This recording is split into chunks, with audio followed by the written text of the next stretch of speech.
জনপ্রতি 160 টাকা দিয়ে এই সুন্দর সিলেটের হিডেন বিউটি প্লেসটি কিভাবে ঘুরে আসবেন সেটারই ডিটেলস আজকে বলবো। ওকে, শুরু করলাম।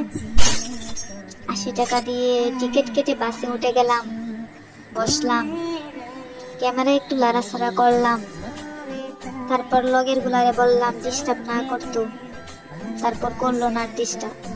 তারপর আপনি বুলাগঞ্জ যাওয়ার আগে দয়ার বাজারে নেমে যাবেন, নেমে গেলাম। তারপরে এখান থেকে সিএনজি জনপ্রতি 80 টাকা যেতে পারবেন। আমরা গেলাম না, কারণ বেশি মানুষ ছিলাম, তাই অটো নিলাম 250 টাকা দিয়ে, চলে আসলাম। তারপর হাত একটু উপরে উঠালাম, একটু পানির উপরে, ওয়াটারের উপরে উঠালাম, একটু লাললাম হাত। তারপর আমি চলে আসলাম, আবার পানিতে নেমে গেলাম। অন্যটাকে তারপর একটু লাড়া দিয়ে ধুয়ে নিলাম।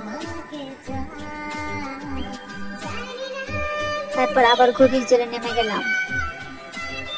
এই তো বাড়িতে চলে আসলাম।